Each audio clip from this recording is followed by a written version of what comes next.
दरबारों में बाजारों में तेरे दीन की आन बचा गई है नाना। तेरी ज़ैनब लुट के आ गई है नाना। तेरी ज़ैनब आ गई है नाना। तेरी ज़ैनब आ गई है नाना। तेरी ज़ैनब लुट के आ गई है। ये नील रतन के शानों पर ये खाक बला मेरे बालों पर।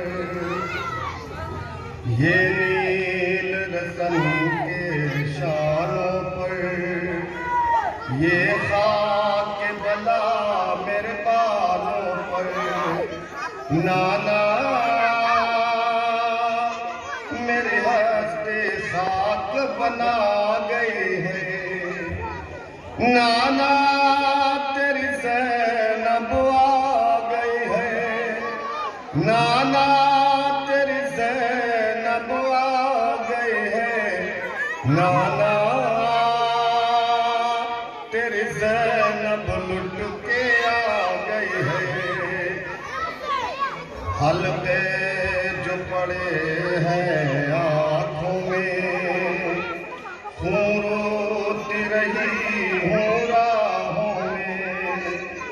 हल्के जो पड़े हैं आँखों में खून रोती रही हूँ राहों में नाना। अब आँख मेरी पथरा गई है नाना। तेरी ज़ैनब आ गई है नाना। तेरी ज़ैनब आ गई है नाना। तेरी ज़ैनब लुट के आ गई है। करती हूँ सवाल ये अब तुमसे बेपर्दा कभी देखा था मुझे। करती हूँ सवाल ये अब तुमसे बेपर्दा कभी देखा था मुझे नाना। ज़ैनब के रिदा काम आ गई है नाना। तेरी ज़ैनब आ गई है नाना। तेरी ज़ैनब आ गई है नाना। तेरी ज़ैनब लुट के आ गई है। ये खून के छींटे चादर पर लिपटी थी मैं लाशे अकबर पर। ये खून के छींटे चादर पर लिपटी थी मैं लाशे अकबर पर नाना। एक बरछी दिल में रखा गई है नाना। तेरी ज़ैनब आ गई है नाना। तेरी ज़ैनब लुट के आ गई है। कांटों पर कभी अंगारों में मैं चल के गई बाजारों में। कांटों पर कभी अंगारों में मैं चल के गई बाजारों में नाना। यूं मुझ पे ज़ईफ़ी छा गई है नाना। तेरी ज़ैनब आ गई है नाना। तेरी ज़ैनब आ गई है नाना। तेरी ज़ैनब लुट के आ गई है।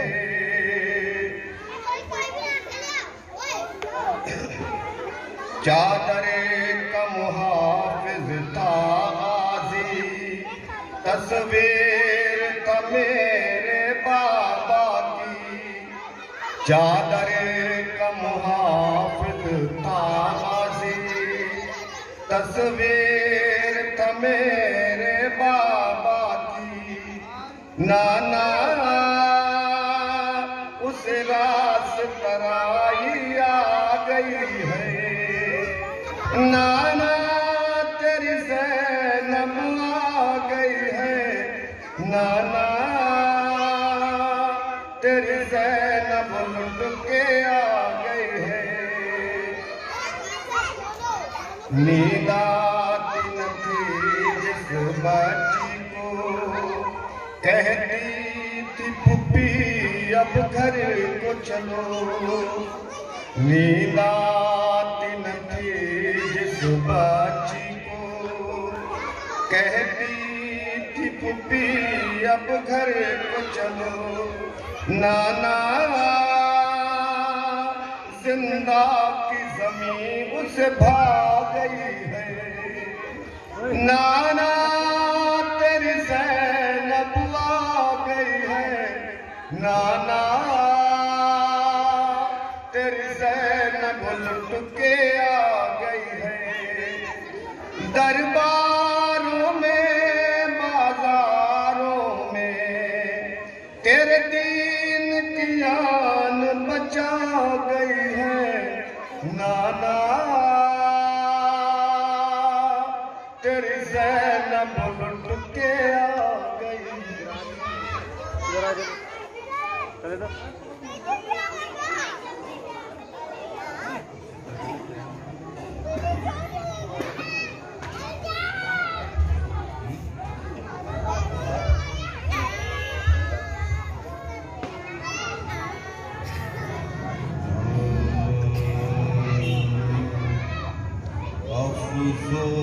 अफ़सोस नबी ज़ादियों का, शामों में जाना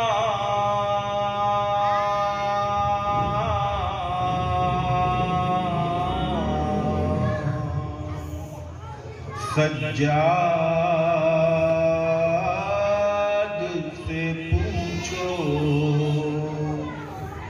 अफ़सोस नबी ज़ादियों का, शामों में जाना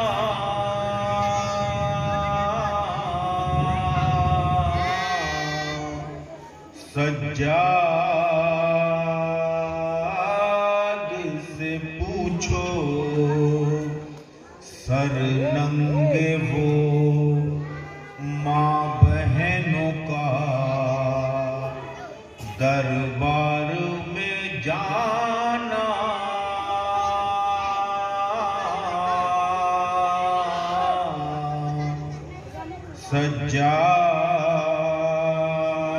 सज्जाद से पूछो। अफ़सोस छुपती थी नबी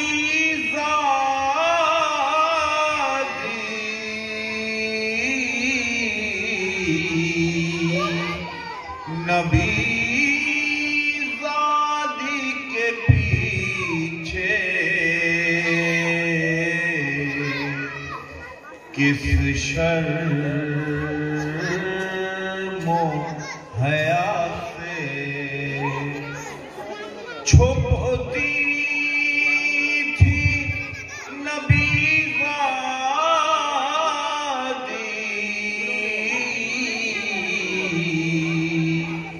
नबी ज़ादी के पीछे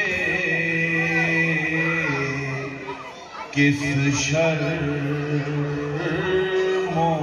हया से और शिम्र का उन बीबियों के नाम बताना,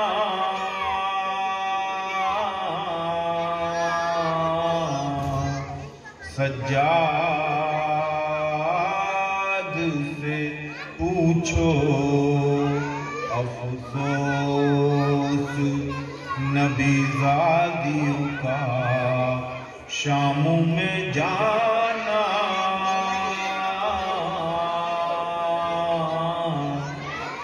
सज्जाद से पूछो बैठे हुए दरबार में सब छोटे बड़े थे, सादात खड़े थे, बैठे हुए दरबार में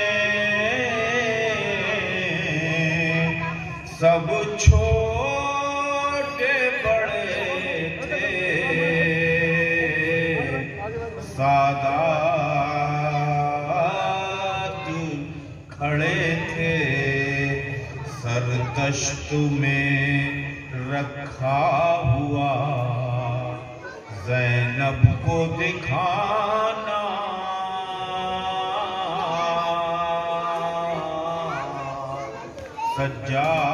सज्जाद से पूछो सरदश्त में रखा हुआ ज़ैनब को दिखाना,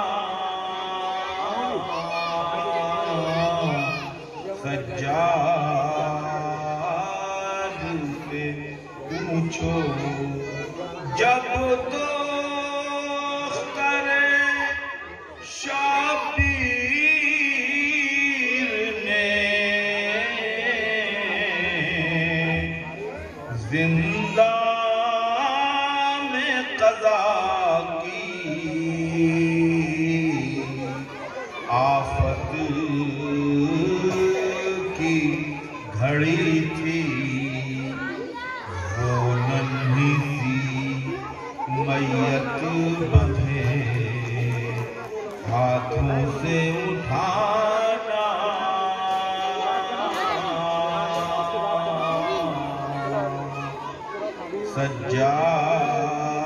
सज्जाद से पूछो वो नन्ही सी मैयत बंधे हाथों से उठाना,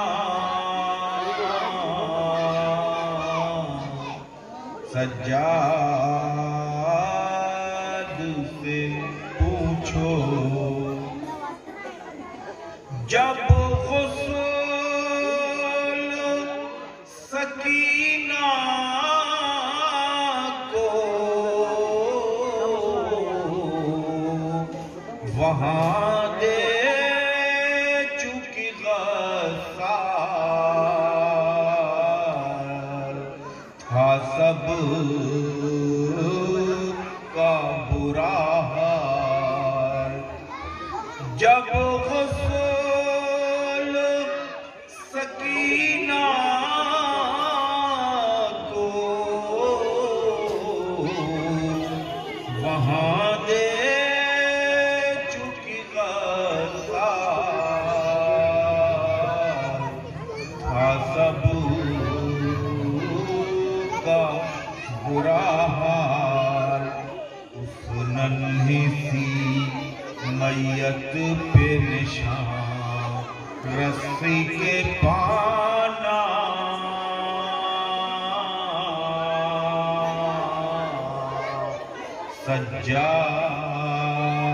सज्जाद से पूछो उस नन्ही सी मैयत पे निशान रस्सी के पाना,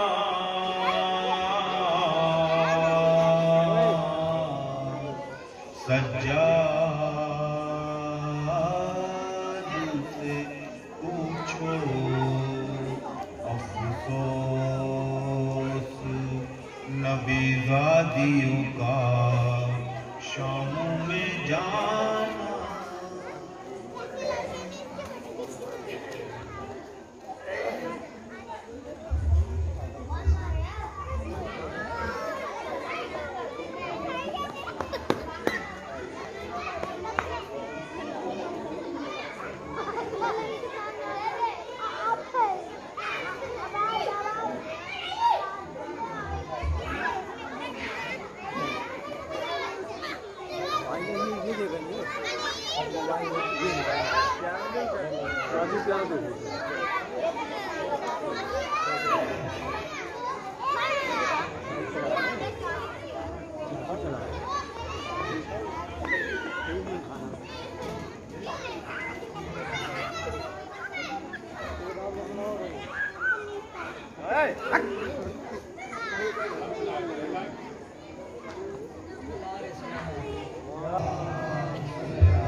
जान के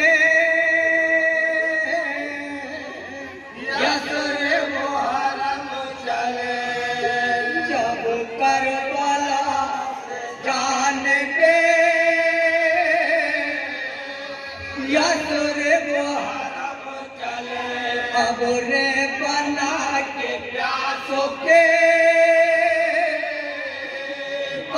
चश्मे नम चले प्यारों के दाग दिल पे लिए पालम चले ज़ैनब पुकारे रोके के ऐ भाई हम चले ज़ैनब पुकारे रोके के ऐ भाई हम चले सर पेट कर कहा के बरादर सलाम भैया वतन को चाहते हैं बाहर सलाम लो जब करबला से जाने यसर बागे मिदत में तैबाए मातम किया और मसनद हुसैन बेचाए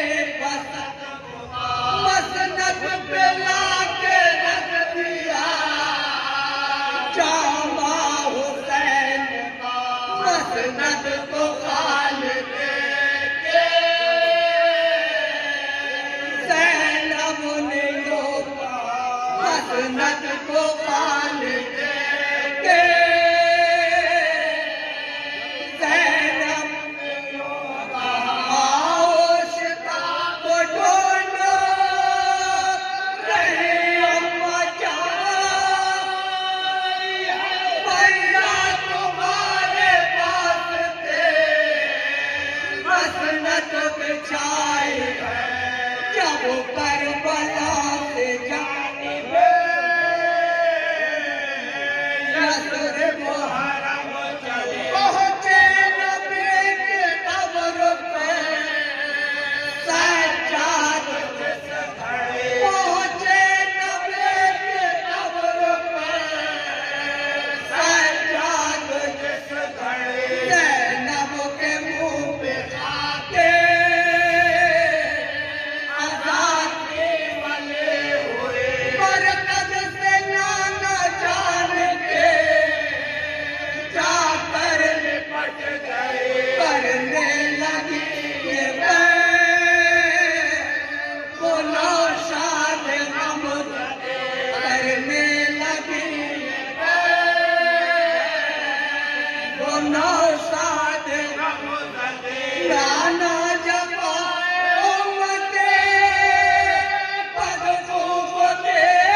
बिस्मिल्लाहिर्रहमानिर्रहीम।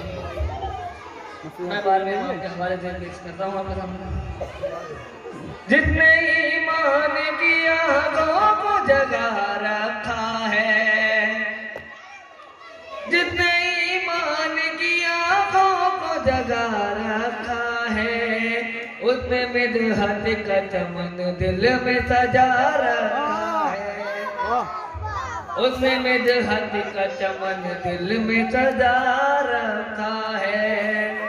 चूमते हैं मेरी पेशानी को जिब्रील अमीन, चूमते हैं मेरी पेशानी को जिब्रील अमीन। मैंने माथे को दरे शह पे झुका रखा है, मैंने माथे को दरे शह पे झुका रखा है।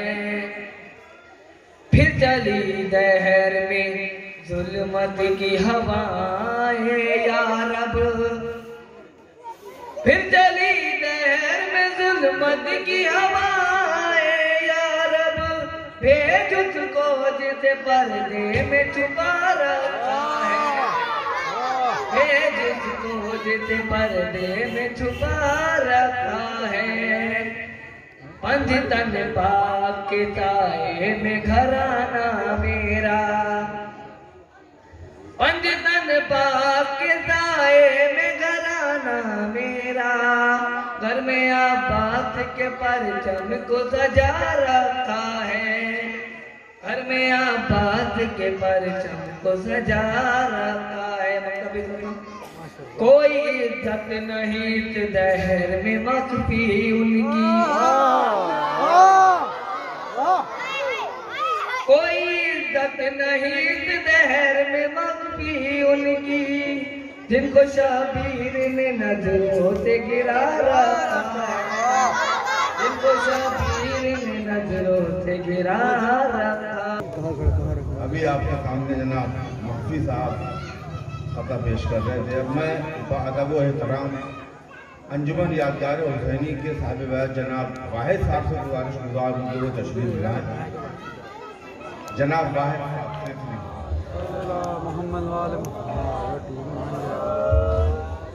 हज़रात,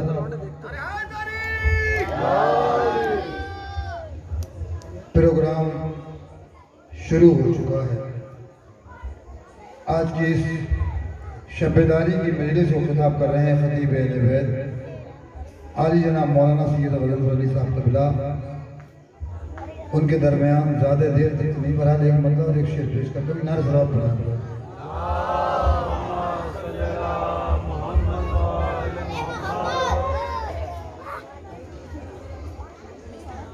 कि गमे हुसैन की मजलिस की शान तो देखो, गमे हुसैन की मजलिस की शान तो देखो कि तशनगी यहाँ तकसीम जाम करती है और अज़ा का फर्श बिछाता है आसमान यहाँ हवा चराग जलाने का काम करती है। हवा चराग जलाने के नारे से बात करती है।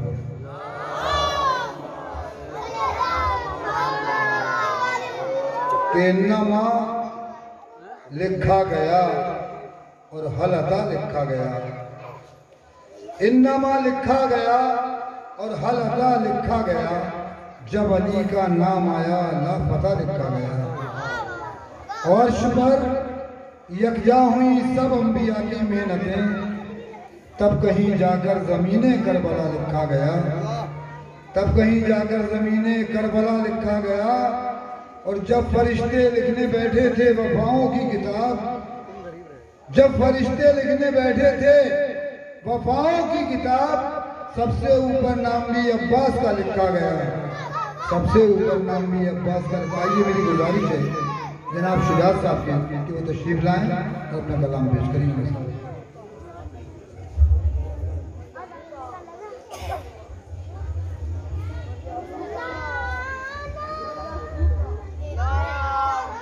हाथ जोड़ लो, पैर पकड़ लो, पकड़ा है तो धर है ऊपर।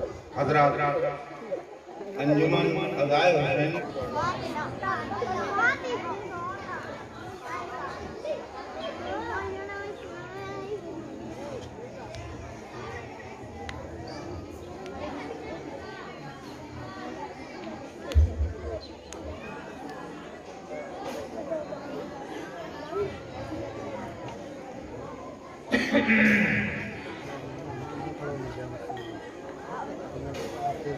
ला हौला वला कुव्वता इल्ला बिल्लाहिल अलिय्यिल अज़ीम। भाई जमत कर निकल रहा है अभी चल। औज़ु बिल्लाहिश समीइल अलीम मिनश शैतानिर रजीम। बिस्मिल्लाहिर रहमानिर रहीम। अल्हम्दुलिल्लाहि रब्बिल आलमीन अस्सलातु वस्सलामु अला अशरफिल अंबिया वल मुरसलीन खातिमुन नबिय्यीन सय्यदिना व नबिय्यिना व हाबिबिना व नबीना मोबाइल घर पे मौलाना व मौला सरलैन जद्दिल हसन वल हुसैन बिल क़ासिम मुहम्मद अल्लाह सल्ली अला मुहम्मद व आले बैतिहि तय्यबीन ताहिरीन अल मासूमीन अल मज़लूमीन व लअनतुल्लाहि अला अदाइहिम व गासिल हुकूक़िहिम व मुनकिरि फ़ज़ाइलिहिम अजमईन मिन लैलिना हाज़ा ला क़ियाम यौमिद्दीन अम्मा बाद फ़क़द क़ाल अल्लाहु सुब्हानहु व तआला फ़ी मुहकम किताबिल मुबीन अशरफिस सादिक़ीन व क़ौलुहुल हक़ बिल हक़। बिस्मिल्लाहिर रहमानिर रहीम। इन्नद दीना इंदल्लाहिल इस्लाम। सल्लल्लाहु अलैहि वसल्लम।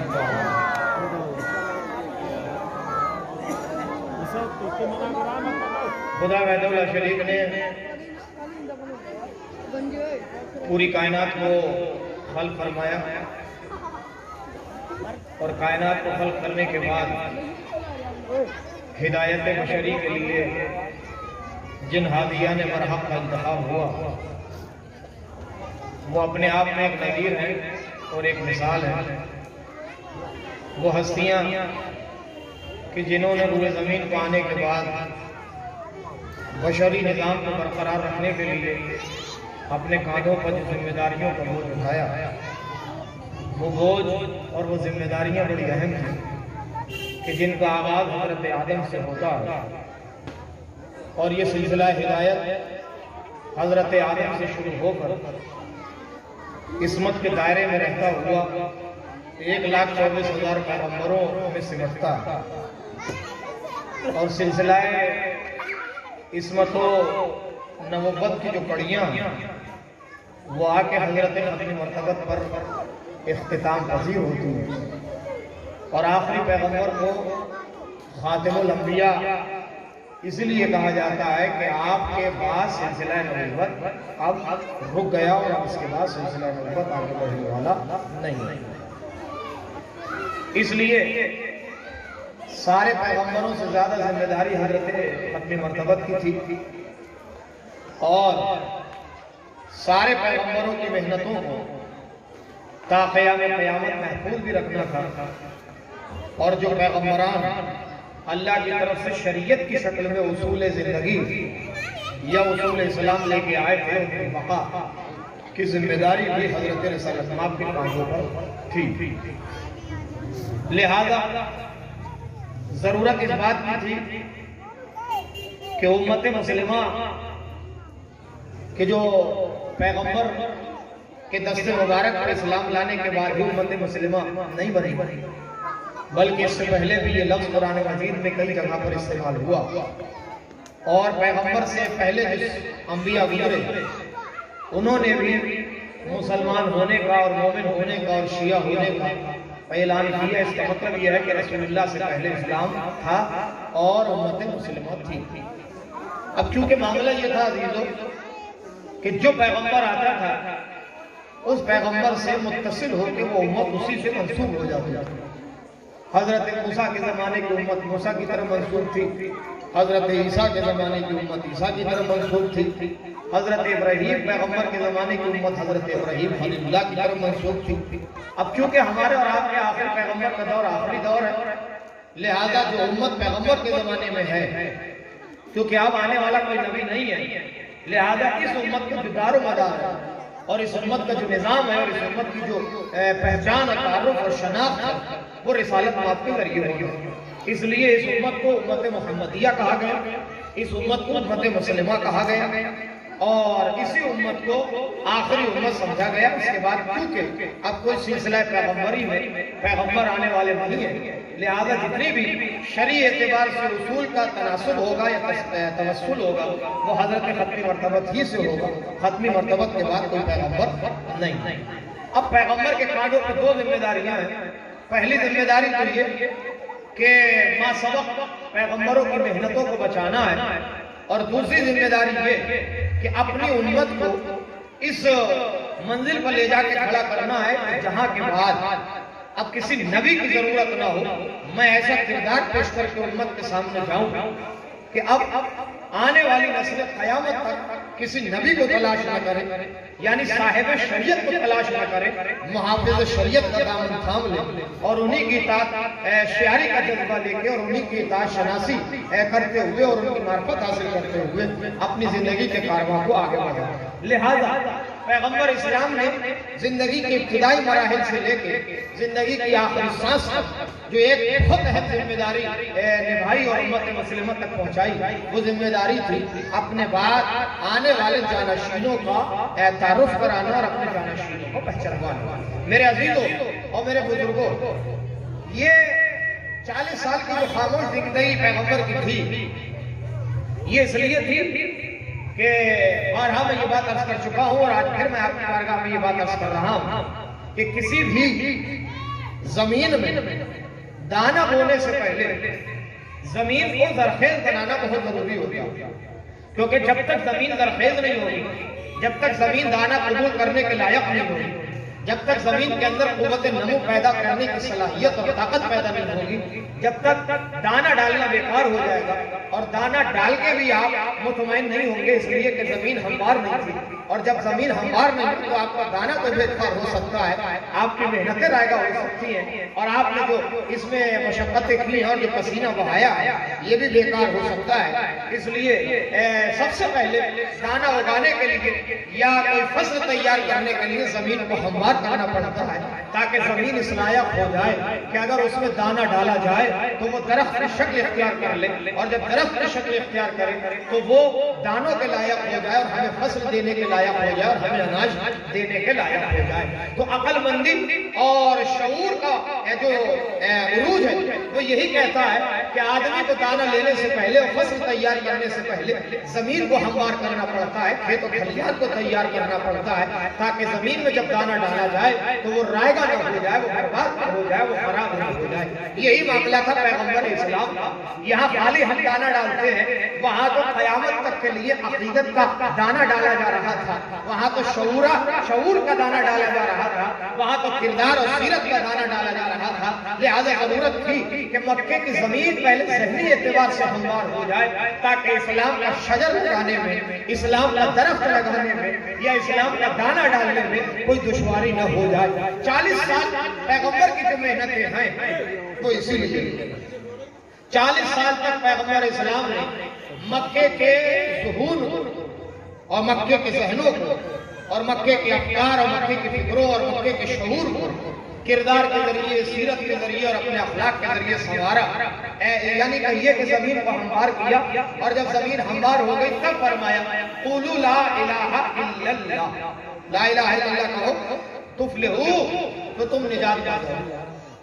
देखिए ये बात और तलब है, इसलिए मैं थोड़ा सा रुकना चाहता हूँ यहाँ पर और मैं आपको समझाने की कोशिश कर रहा हूँ। एक आदमी अकीदे के एतबार से 25 साल और 30 साल एक अकीदे में गुजार और आप डायरेक्ट उससे ये कहें कि तेरा अकीदा खराब है और जो तू कर रहा है वो सब गलत है, तो वो एकदम आपकी बात नहीं मानेगा। पहले आपको मनवाने के लिए कुछ किरदार की तजल्लियां दिखाना होगी, कुछ मोजज़ात पेश करना होंगे, कुछ अपनी सीरत पेश करना होगी, कुछ अपना अखलाक और अपना किरदार पेश करना होगा, ताकि वो आपकी बात से मुतासिर हो के पहले सोचे कि मैं जो बात कह रहा हूँ वो सही है कि नहीं, ये जो बात मैं कर रहा हूँ वो गलत तो नहीं है। तो जब उसकी समझ में आएगा तब उसको गौर करेगा कि मेरा अकीदा अच्छा है कि मेरा अकीदा खराब है। अगर डायरेक्ट आप उसे बुरा भला कहने लगे और ये कहे कि जो तू कर रहा है वो बातिल है, जो तू कर रहा है वो हराम है, जो तू कर रहा है वो गलत है, तो वो आता भी होगा तो भी राह मुस्तक़िम पे नहीं आएगा। तो जरूरत इस बात की होती है कि पहले जहन को हमवार करें, और जब जहन हमवार हो जाता है, जहन जब हमवार हो जाता है तो उसके सामने इस्लाम की दावत देना आसान हो जाता है। तो 40 साल जो पैगंबर ने खामोश जिंदगी जिसे कहा जाता है वो खामोश है, वही तो जिंदगी कामयाब जिंदगी जिसे हम समझते हैं कि पैगंबर की खामोश जिंदगी है। ये खामोश जिंदगी नहीं है, ये पैगंबर की कामयाब और असल जिंदगी है। एक सलावत पढ़े आप मोहम्मद वाले मोहम्मद पर।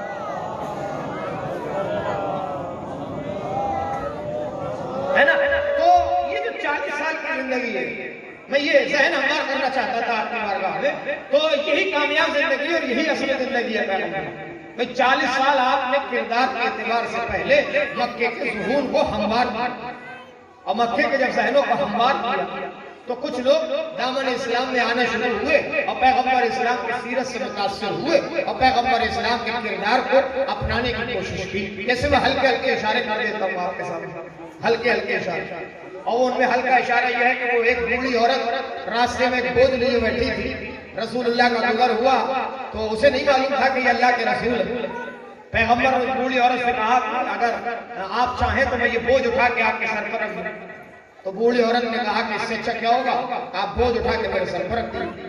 पैगंबर ने बोझ उठाया, बूढ़ी औरत को नहीं मालूम है अल्लाह के रसूल, अब वो किरदार साजी का मामला।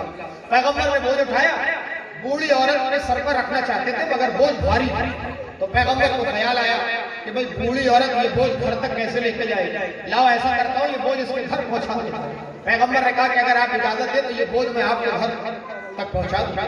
तो उसने कहा कि ऐसा नौजवान कहाँ मिलता है कि जो किरदार में इतना अच्छा हो कि दूसरे का हाथ बटाता हो और दूसरे का बोझ उठाता। पैगंबर ने उसका बोझ उठा के अपने कांधे पर रखा। हम समझ रहे थे कि ये एक बूढ़ी औरत का बोझ है, ये बूढ़ी औरत का बोझ नहीं था, ये पूरी उम्मत की जिम्मेदारियां थी जो पैगंबर लेके जा रहे थे।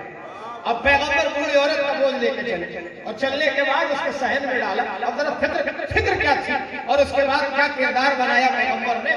पैगंबर ने उसका बोझ उसके सहन में डाला और पैगंबर जाने लगे। जब जाने लगे तो बूढ़ी औरत ने पीछे से दामन पकड़ा और पकड़ने के बाद कहा, ए मक्के के नौजवान, मेरे पास तेरे लाए हुए बोझ की देने के लिए उजरत तो नहीं है, मगर जाते जाते मैं तुझे मशवरा देना चाहता हूँ। बूढ़ी औरत है, बूढ़े औरत हो या मर्द, उनके मशवरे भी कामयाब होते हैं और अच्छे मशवरे होते हैं। शायद किसी मजलिस में ये बात अर्ज की हो कि अगर मशवरा देने वाला अच्छा हो तो जंग खंदक जीत ली जाती, मगर मशवरा देने वाला अच्छा तो उस बूढ़ी औरत ने कहा कि मैं एक मशवरा देना चाहती हूँ, मेरे पास उजरत के लिए पैसा तो नहीं है। पैगंबर ने कहा बताओ। अब उसे नहीं मालूम है अल्लाह के रसूल, ये ध्यान रखिएगा, ये तो बात मैं कह रहा हूँ। तो बूढ़ी एक सलावत पढ़ दे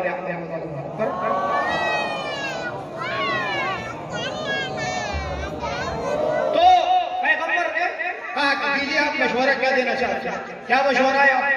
तो उसने कहा कि मेरा मशवरा यह है कि मक्के में हर आदमी से मुलाकात करना मगर अब्दुल्ला के बेटे मोहम्मद से मुलाकात करना। मतलब क्या दिमाग था, क्या ज़हनियत थी उस माहौल में और क्या फिक्र थी। सबसे मुलाकात करना अब्दुल्ला के बेटे मोहम्मद से मुलाकात करना। क्यों? लोग कहते हैं कि वो साहिर है, साहिर का मतलब जादूगर, क्योंकि वो जो कहता है लोग उसकी बात सुन लेते हैं और उसी की तरफ माइल हो जाते हैं। तो लबे पैगंबर को मुस्कुराहट और पैगंबर मुस्कुराया, मुस्कुरा के फरमाया कि हे बूढ़ी औरत, जिससे मुलाकात करने के लिए तू मना कर रही है वो मोहम्मद कोई और नहीं, मैं ही तो मोहम्मद हूँ, अब्दुल्ला का बेटा। मतलब क्या ज़हनियत है कि मैं ही वो बेटा अब्दुल्ला का मोहम्मद हूँ कि जिससे तू मना कर रही है मुलाकात करने के लिए। एक सलावत और पढ़ दे आ जाइए। मैं गुजारिश कर रहा हूँ जनाब प्रोफेसर इराक रहीम साहब से कि वो स्टेज पर तशरीफ, एक सलावत और पढ़ दे।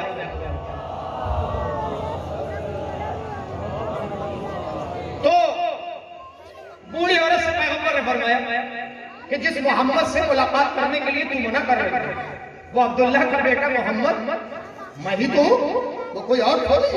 मैं हूँ मोहम्मद, अल्लाह का बंदा, अल्लाह का भेजा हुआ रसूल, अब्दुल्ला का जाया, अब्दुल्ला का बेटा, आमना का लफ्ज़। अब वो खड़ी हो, उसने हजरत पैगंबर इस्लाम को के दस्ते मुबारक को बोसा दिया या कदम मुबारक पर गिरी और गिरने के बाद कहती है कि पूरा मक्का झूठा कि जो तुझे साहिर कहता है माज़अल्लाह या तुझे जादूगर कहता है, ये सारे के सारे लोग गलत है। पैगंबर मुस्कुरा के पूछते क्यों इतनी जल्दी तूने फैसला क्यों कर लिया। तो बूढ़ी औरत ने कहा कि जिस बंदे का किरदार इतना अच्छा है उसका इस्लाम कितना अच्छा होगा, उसका खुदा कितना अच्छा है। तो मैं जो पैगाम आपको देना चाहता हूँ ये कि जब तक सहन हमवार नहीं होगा, जब तक ज़मीर नहीं जागेंगे, जब तक किरदार साजी के मौके पर हम नहीं होंगे, जब तक दावत इस्लाम देना मुहाल होगा और जब तक इस्लाम की तरफ इंसान को राग़िब करना और इंसान को रग़बत दिलाना ये नामुमकिन सी बात हो जाए। लिहाजा 40 साल की मेहनतें हैं पैगंबर की, असल मेहनतें वही है, असल तबलीग वही है। अब मैं एक मिसाल और अगर आपके सामने दे दूं तो ये भी आप अच्छी तरह समझ सकते हैं। एक आदमी आप में से जो किसान हजरात तशरीफ फरमा, इसलिए मिसाल दे रहा हूं। एक आदमी गया और जाने के बाद उसने पूरा खेत पानी देके और जुताई और खुदाई करने के बाद तैयार कर दिया, और तैयार करने के बाद दूसरे आदमी से कहा कि आप दाना डालेंगे, और वो जाके दाना डाला। अब आप मुझे बताइए कि मेहनतें किसकी ज्यादा है, दाना डालने वाले की या खेत तैयार करने वाले? मामला तो यही है कि पैगंबर ने 40 साल में ज़हने अरब को इतना हमवार कर दिया कि अब क़ुलू ला इलाहा इल्लल्लाह कहना दुश्वार नहीं है, अब दामन इस्लाम में लाना कोई दुश्वार मसला नहीं। तो पहले हमवार हो गए और इतने ज़हन हमवार हो गए कि लोग कहने लगे कि अब्दुल्ला के बेटे से कोई सच्चा नहीं है, अब्दुल्ला के बेटे से कोई अमानतदार नहीं है, अब्दुल्ला के बेटे से बड़ा कोई सिद्दीक नहीं है, अब्दुल्ला के बेटे से बड़ा कोई साहिब किरदार नहीं है, अब्दुल्ला के बेटे से अच्छी किसी की सीरत नहीं, अब्दुल्ला के बेटे से अच्छा किसी का अखलाक नहीं। तो जब अखलाकियात का कलमा पढ़वा लिया पैगंबर, तब उसके बाद कहा क़ुलू ला इलाहा इल्लल्लाह। अब वो मामला क्या तफसीली बहस है जो इस्लाम के दामन में महफूज है। लोगों ने कहा कि भाई हमारे माँ बाप तो अपने ही हाथों से खुदा बनाते थे और उन्हीं के सामने सरवर सुजूद हो जाते, हम तुम्हारे खुदा को कैसे मान लें जबकि उसे देखा भी नहीं है, उसे मुशाहिदा भी नहीं किया। पैगंबर ने मुस्कुरा के फरमाया कि मेरा खुदा देखा नहीं जा सकता, मेरा खुदा देखा नहीं जा सकता।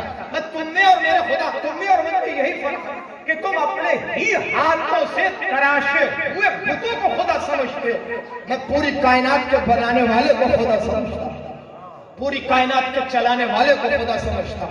अब मामला झगड़ा क्या है, मैं ज्यादा तभी बहस न करके आपसे यहां से मैं कर लेता हूं मसाइल की तरफ। झगड़ा की बात कर, झगड़ा तो यहीं से शुरू हुआ। अल्लाह के रसूल अगर मक्के के अफराद से ये कहते कि जहां तुम 360 को मान रहे हो वहां एक मेरा खुदा भी इसमें बढ़ा लो, 360 रखे इसमें एक मेरा खुदा भी बढ़ा लो, और जैसे अपने खुदा को मानते हो ऐसे मेरे खुदा को भी मानने लगे, तो पूरा मक्का पैगंबर की बात मान ले। कहता जहां अगर 360 को मान रहे वहां एक और बढ़ा के 361 हो जाए, इससे ज्यादा तो होने वाले नहीं। मगर मसला यहाँ था ही नहीं। अगर अपने बनाए हुए खुदाओं के साथ मेरे को माना गया, मेरे खुदा को माना गया, तो इम्तियाज कैसा रहेगा कि नकली खुदा कौन सा है और असली खुदा कौन सा है, सही माना में खुदा कौन है और लोगों का तराशा हुआ, लोगों का बनाया हुआ खुदा को। तो तवल्ला और तवर्रा का आगाज यही से, ये प्रोफेसर साहब तशरीफ फरमा, तवल्ला और तवर्रा का आगाज यही से हो गए। पैगंबर ने कहा ला इलाहा, ये तवर्रा है, ला इलाहा ये तवर्रा है, कोई खुदा है ही नहीं, ये तवर्रा नहीं। इससे बड़ी तवर्रा क्या होगी कि 360 खुदाओं पर लानत भेज दी, 360 खुदाओं का इनकार कर दिया गया, कोई खुदा है ही नहीं, कोई खुदा है ही नहीं इल्लल्लाह, सिवाय एक खुदा के। ये तवल्ला, एक खुदा की मोहब्बत पैदा कर लो, तवल्ला। 360 खुदाओं से अपने आप को बचा लो, ये तवर्रा है। आज पाकिस्तान से यही तो बात उठ रही है कि अजानों में हमें गालियां दी जा रही, ये खलीफतहू बिला फसल का मतलब ही है।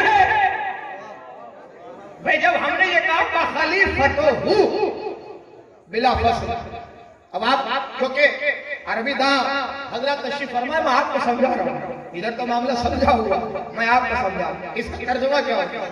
जब आप अज़ान में कहते हैं अशहदु अन्ना मुहम्मद रसूलुल्लाह व अशहदु अन्ना अलीय्यन वलीयुल्लाह, और उसके बाद वो फिक्रे हैं, सब न सुना के फिक्रा व खलीफतहू बिला फसल, अली ही पैगंबर के बगैर फासिला जानशीन, बगैर फासिला, यानी इधर पैगंबर हटे, इधर अली इब्ने अबी तालिब आ गए। इसका मतलब यह है कि बीच में जो सिलसिला वो है ही नहीं। जैसे ला इलाहा इल्लल्लाह, कोई खुदा है ही नहीं सिवाय अल्लाह के, ऐसे ही कोई रसूल का जानशीन है ही नहीं सिवाय अली इब्ने अबी तालिब अलैहिस्सलाम।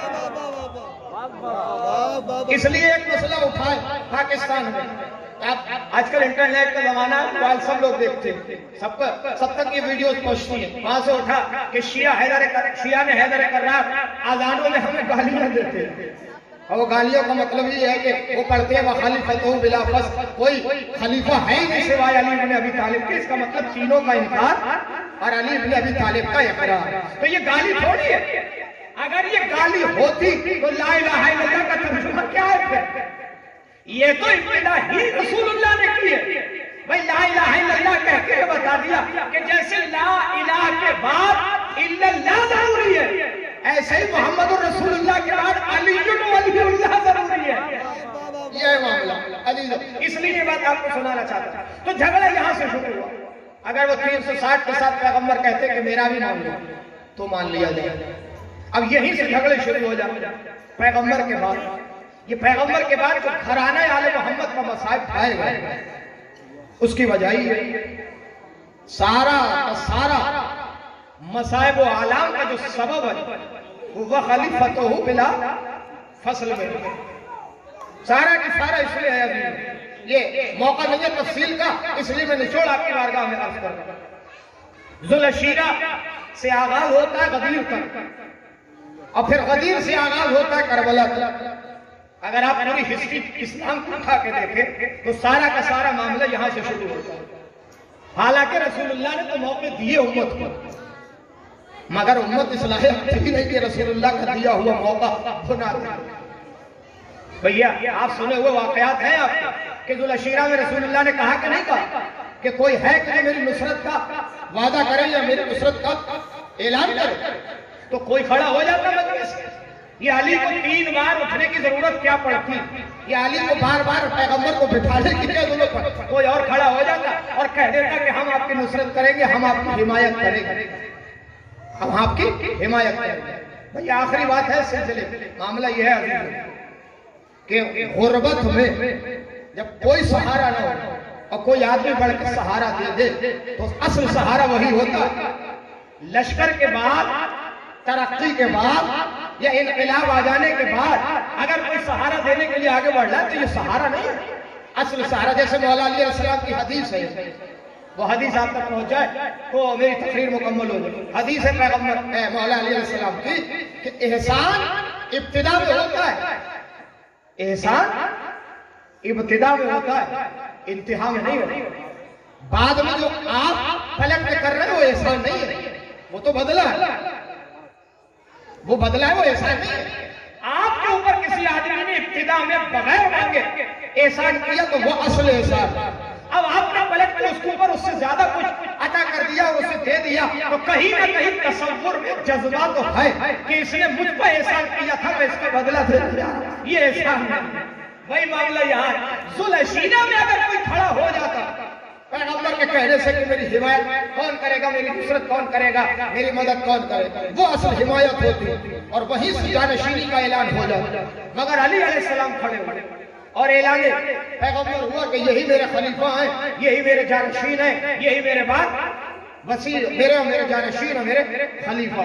अब यहाँ से झगड़ा शुरू हो गया और ये झगड़ा उरूज पकड़ते पकड़ते उस मंजिल तक आ गया कि हजरत अली अलैहिस्सलाम को अपने गले में रेशमा ने जुल्म लगवा। इससे पहले मसाइब हैं, फातिमा ज़हरा सलामुल्लाह अलैहा का जनाजा रात की तारीकी में उठना, पैगंबर इस्लाम का लश्कर तैयार करके लोगों से कहना कि इस लश्कर के साथ जाओ मगर लोगों का न जाना, और पैगंबर इस्लाम का उससे होना और आपका जलाल आना और आपकी पेशानी का बल आ जाना, ये सारे चैप्टर तारीख के दामन में महफूज। मगर उसके बाद ज़ाहिरी एतबार से मसाइब शुरू हो जाते, मसाइब आलाम आले माले। तो ज़ुलशीरा का पहला रिएक्शन अगर आप देखें तो फातिमा ज़हरा के हर पा आग और लकड़ियों का जमा होना। भाई कौन उम्मत मुस्लिमा में ऐसा मुसलमान आदमी है कि ये न जानता हो कि फातिमा के घर के दरवाजे पर हजरत मुरसल आदम आके सलाम करते हैं। ये घराना वो है कि जो आले अथार का घराना है, ये घराना वो है कि जो तत्हीर की आयतों का मिस्दाक है, ये घराना वो है कि जो मलाइका जिसके दरवाजे पर जिस दरवाजे पर सलाम करते हैं हर आदमी जानता है। मगर ऐसे दरवाजे पर आग और लकड़ियां जमा हो और उसके बाद पैगंबर इस्लाम की बेटी का ये कहना कि उस दरवाजे में आग लगा दो कि जिसके घर के अंदर रसूलुल्लाह के नवासे और नवासियां मौजूद हैं, और इधर से आवाज आना कि अली को हमारे हवाले करने। ये ज़ुलअशीरा का नतीजा था। ये पैगंबर इस्लाम का जो ऐलान खिलाफत कदीर या ज़ुलअशीरा में हुआ था, ये उसका नतीजा। उसके बाद मसाइब शुरू होते और मसाइब का मसाइब बढ़ते जाते। पहलू फातिमा का जलता हुआ दरवाजा गिरा, मोहसिन की शिकम में शहादत हुई। ये इस्लाम की पहली शहादत कहिए आप, जो इस शक्ल में हजरत मोहसिन की शक्ल में हो रही है। और ऐसा बच्चा कि जिसकी पेशी कोई पैगंबर इस्लाम पहले ही कर चुके हैं, जिसका नाम भी पहले तशख़्ख़ुस हो चुका है। भाई कयामत होगी तो कयामत में दो ही बच्चों के लिए सवाल होगा, एक हजरत मोहसिन के लिए, एक हजरत अली असगर के लिए। ये रिवायतें आपको मिल जाएंगी कि जब दरबार महशर सजा होगा, बाजार महशर, और सारे लोगों का जब हिसाब व किताब हो रहा होगा, तो ऐसे एक आवाज आएगी कि महशर के लोगों और ऐसा हैवान महशर अपनी अपनी आंखों को झुका लो, ये एक तरफ हट जाओ। तो एक तफसीली बहस है, क्योंकि आप अदालत इलाहिया में दो शहजादियां आने वाली, और वो दो शहजादी जानते हैं कौन? एक हजरत खदीजतुल कुबरा और एक हजरत फातिमा ज़हरा सलामुल्लाह अलैहा। रिवायत और तारीख के जुमले ये हैं कि दोनों की आगोश में दो बच्चे होंगे। खदीजा की आगोश में मोहसिन होंगे, फातिमा की आगोश में अली असगर होंगे। और बारगाह इलाही में खड़े हो कि दोनों शहजादियां फरमाएंगी, अल्लाह हम तुझसे इन मासूम बच्चों का बदला चाहते हैं। अब दोनों मजलूम हैं। भाई मोहसिन को भी शहीद किया गया और हजरत अली असगर को भी शहीद किया गया।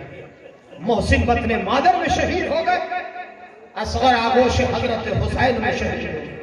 तो मैं यही बात कहना चाह रहा था आपकी बारगाह में कि आगाज हुआ यहाँ से, उसके बाद फातिमा की शहादत हो जाती है। फातिमा का जनाजा रात के सन्नाटे में निकलता है, फिर अली के गले में रेशमान जुल्म, और उसके बाद अली अलैहिस्सलाम को जहर दे दिया जाता है, और मौला का जनाजा भी रात के सन्नाटे में उठ के नजफ तक जाता है। उसके बाद मसाइब रुके नहीं, मसाइब व आलाम का सिलसिला आगे बढ़ता रहा। हसन अलैहिस्सलाम को जहर दे दिया गया, और हसन का जनाजा भी चला तो बड़ी शान और शौकत के साथ था, लेकिन तारीख इस्लाम का ये पहला और आखिरी जनाजा है कि जो कब्रस्तान की तरफ चला तो सफेद पोश था, लेकिन जब कब्रस्तान में तीर बरसने लगे और कब्रस्तान पहुंचने से पहले हजरत हुसैन को ये जनाजा वापस लाना पड़ा। इसके बाद मसाइब यहाँ खत्म नहीं हुए, मसाइब आगे बढ़े। मसाइब बढ़े तो हजरत हुसैन अलैहिस्सलाम को मदीना छोड़ना पड़ा। क्या हुसैन अलैहिस्सलाम ने मदीना खुशी खुशी छोड़ा? क्या हुसैन अलैहिस्सलाम ने मदीना अपनी रिदा से छोड़ दिया? मजबूरियां थी हुसैन की मदीना छोड़ने की, और मजबूरियां सबसे बड़ी यही अजीजों कि अगर मदीने या मक्के में हुसैन रह जाते तो यजीद का लश्कर हुसैन अलैहिस्सलाम को या तो मदीने में कत्ल कर देता या मक्के की सरजमीन पर कत्ल कर देता। लिहाजा हुसैन ने 28 रजब को मदीना छोड़ा।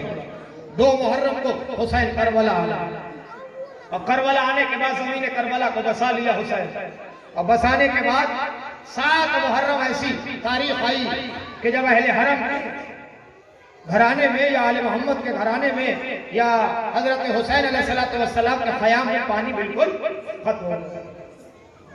7 से लेकर आशूर तक, यानी सुबह आशूर तक प्यास का सिलसिला रहा। प्यास शुहदा की उस वक्त बुझी कि जब जामे शहादत नोश हो, वरना इससे पहले पानी कहीं मैसर नहीं हुआ। सारे लोग मैदान करबला में जामे शहादत नोश करके अपनी तृष्णा लबी को दूर करते और इस्लाम को जिंदा और जावेद करते, और इस्लाम को हमेशा हमेशा के लिए हयात अता करते हुए शुहदा करबला जिन्हें कहा जाता है वो सो जाओ। अब हुसैन का इम्तिहान खत्म हो जाता है, अब ज़ैनब सलामुल्लाह अलैहा के इम्तिहान का आगाज होता है। अब इसमें दो इम्तिहान बड़े सख्त हैं, एक सैयद सज्जाद का इम्तिहान और एक हजरत ज़ैनब सलामुल्लाह अलैहा का इम्तिहान। अब सज्जाद और ज़ैनब इम्तिहान देते हुए आगे बढ़ते हैं। अब क्या क़यामत के इम्तिहान है अजीज। मैं यहाँ से आगाज करता, 2 या 3 मिनट के अंदर मजलिस की तकरीर को मुकम्मल किए देखा। पहला इम्तिहान, जलते हुए खैमे से इमाम वक्त को निकाल के लाना, सैयद सज्जाद का इम्तिहान। सैयद सज्जाद को लाना, हजरत ज़ैनब का इम्तिहान। उसके बाद मसला पूछना, पहले मसला, फिर उसके बाद सैयद सज्जाद को लाना, फिर उसके बाद जलते हुए खैमों की रात का एक वसीयत पूरी करना जो हुसैन अलैहिस्सलाम की लम्हा जिंदगी के आखिरी लम्हात में, और वो जिंदगी में वसीयत क्या है हुसैन की? बहन ज़ैनब फरमाया, या उख्ती ला तंसी बिन्नाफिलतिल लैला, ए मेरी बहन रात की नमाज शब में मुझे भूलना मत। ये हजरत हुसैन की वसीयत है, हजरत ज़ैनब सलामुल्लाह अलैहा। अब मुझे आप बताइए कौन मुअज़्ज़िमा ऐसी होगी? मैं ये एक पैगाम भी है नौजवानों के लिए और कनीज़ान हजरत ज़ैनब सलामुल्लाह अलैहा के लिए, माँ बहनों के लिए, कौन ऐसी मुअज़्ज़िमा होगी कि जो 72 कुर्बानियां बर्दाश्त करने के बाद और क़याम में लगी हुई आग देखने के बाद, सरों से निदा के छिन जाने के बाद, इमाम वक्त के बीमारी के आलम में भी नमाज शब को फरामोश न करती। यह है ज़ैनब सलामुल्लाह अलैहा कि जब शाम गरीबा में पहली मरतबा ज़ैनब मुसल्ला इबादत से हट के खैमे के जले हुए रात को मुसल्ला बना के बैठी है और खड़ी हुई है और हाथों को उठा के अल्लाह की बारगाह में दुआ के लिए फिक्रा कहा है, एक परवरदिगार गवाह रहना तेरी ज़ैनब पहली मरतबा सरवर रहना तेरी बारगाह में इबादत के लिए खड़ी हुई है। ये ज़ैनब के इम्तिहान का आगाज था और यहां से जो काफिले को लेके ज़ैनब चली, बस आखिरी फिक्र सुन ले अजीज। अब जब काफिले की जिम्मेदारी लेके ज़ैनब आगे बढ़ी तो रास्ते के वाकयात और वाकयात के उसूल जो जिंदगी का है उसका ख्याल रखना। देखिए उसूल जिंदगी का ख्याल रखा हर महाज पर ज़ैनब सलामुल्लाह अलैहा। जो उसूल इस्लाम कहिए ये उसूल जिंदगी कहिए। आप मुझे बताइएगा, देखिए मैं सोचने और तसव्वुर और ख्यालात की तकरीरें और जुमले ज्यादा इस्तेमाल करता हूँ ताकि आपको सोचने का मौका मिले। मैं इसलिए फिक्र लम्हा फिक्रिया है कि जो आपकी बारगाह में रखना चाहता हूँ। आप जरा अपना तसव्वुर कीजिएगा और ये वाकया अपने ज़हन नशीन कर लीजिए। आपको शिद्दत की प्यास लगी, इतनी शिद्दत की प्यास कि आपकी जबान में कांटे पड़ गए, आपके हल्क में कांटे पड़ गए। ये तो बात छोड़िए, आपके बदन से प्यास की शिद्दत की वजह से हड्डियों के चटकने की आवाज आती, इतनी शिद्दत की प्यास वो आपको लगी हुई। ऐसे में